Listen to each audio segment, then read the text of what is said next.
December 28, 1991, over 5,000 people were excited to see the Heavy D and Puff Daddy celebrity charity game at City College of New York in Harlem.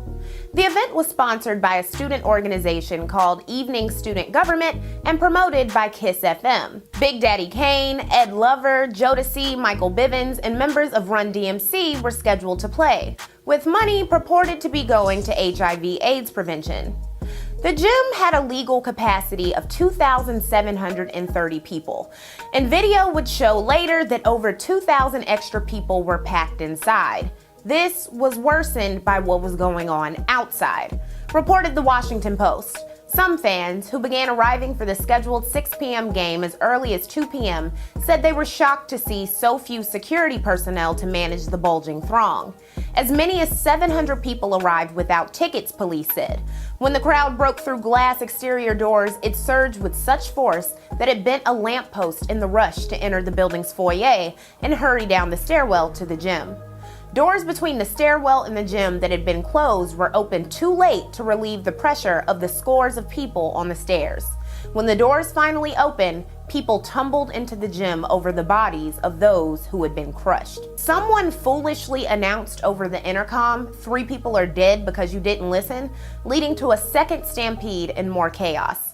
Recalled a witness, people started running. People were pushing down other people. People on the bottom were getting trampled. People jumped off the bleachers and crushed them. Some were demanding their money back amidst the chaos and death, and others were being fans, wrote Robert D. McFadden for the New York Times. Some witnesses said the rap stars pitched in to help the victims, while some of the disappointed fans interrupted them from time to time, seeking their autographs. EMS didn't arrive on the scene for 30 minutes after the first call was made at 7:17 p.m. In addition to a variety of injuries, including a broken neck, 9 people from ages 15 to 18 were killed in the stampede. Blame was placed everywhere, but by most of the mainstream press, on the people. There were nearly 700 so-called gate crashers who were accused by witnesses of cutting lines, flaring chaos, and pushing people and getting rowdy, even starting fights before the stampede began. Said Al Sharpton, "We're ashamed of those young black people who, despite a lack of security, conducted themselves in a way that hurt innocent people."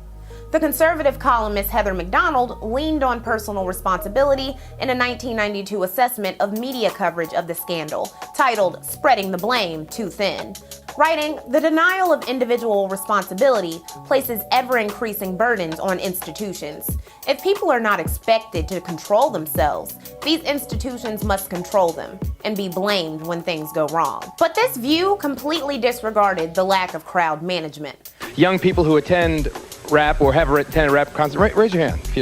Now, how many of you have ever been frightened away from a rap concert because of anything? All right, let me just go ask some people. Raise your hands, don't be afraid. All right, yeah, stand please. Tell me the circumstance briefly. Well, I've never been frightened away from one, but I've been frightened to attend one initially, to go. And now, because of what's happened at City College, I really hesitate to ever go again. Yes. I don't understand why she would be afraid to attend a rap concert. What happened at this college is not because of rap itself. It has something to do with people crowding. Everyone says that the whole violence issue comes with the rappers and the black people, but I was in a concert, a Grateful Dead concert in Albany, New York, and there was so much violence. There was no deaths or anything, but it's the same thing there. There was violence among the audience. Yes, and there weren't a lot of black people there. It was mostly, from what I could see, white people, and it happens everywhere. That the air was thick with marijuana smoke. No, everyone says that. Over 1,400 people had died in the Mecca tunnel tragedy in Saudi Arabia because of a blockage in 1990, and 42 in a religious sanctuary in Mexico in 1991. The onus of responsibility being placed solely on teenagers and young adults at a mismanaged venue was irresponsible, but helped bolster ongoing criticism of Black American youth and hip-hop culture. So wait a minute, so what happens is, look, if I'm taught to love myself, and I come to a gymnasium and I see it's overcrowded, it's overbooked, I see that something may happen. If I love myself enough and I don't put rap artists and other people on pedestals as God because I don't understand the beauty within my own self, I might stay there. But if I have a total understanding of who I am, how beautiful I am as a person, how valuable I am as a person, I'll say, oh, this looks like it might be a problem because it's overcrowded. That's common sense. Let me go home.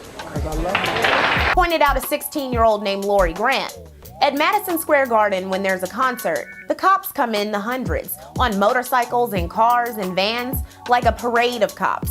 Here, I only saw one cop, and only one cop car outside.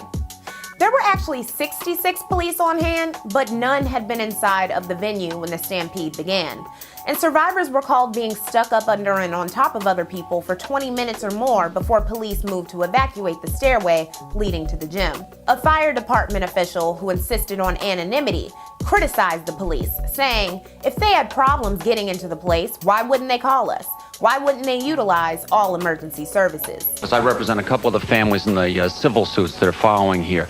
Two things. First of all, the college can certainly not escape responsibility by pointing to some kids, students, and saying, oh, we left it to them. They can also point to the promoters. And third, I've heard a lot about black and white. All those kids who died down there, their lungs were the same color as mine, and they're dead. And if I'd been down there, I'd be dead too.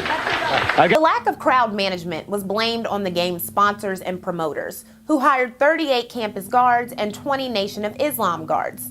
Additionally, even while knowing the gym's legal capacity of 2,730, the greedy promoters, namely Diddy, had sold at least 5,000 tickets. Diddy issued a statement saying, "I am sorry for being the promoter of the event. I just pray for the families and pray for the children who lost their lives every day. It's a tragic event, and my heart goes out to the families." The scandal deepened, though, reported Michael Spector on the inquiries. For every fact that emerged during the day, there were at least 2 new questions. It remained unclear who sold the advance tickets to the game and why more were on sale at the door. City and state officials said they had no record of the organization that was supposed to benefit from the event, the AIDS Education Outreach Program. They said it wasn't registered with the Secretary of State as required by law. Diddy would lay low after the incident and rebrand himself. A year has passed since the CCNY tragedy, but people have not forgotten what happened, including the event's promoter, 22-year-old Sean Puffy Combs. He was cited in the New York City Deputy Mayor's report for failing to adequately alert student organizers to the need for strong security and crowd control. Since then, Combs has maintained a low profile in the press, which he feels has wrongly portrayed him.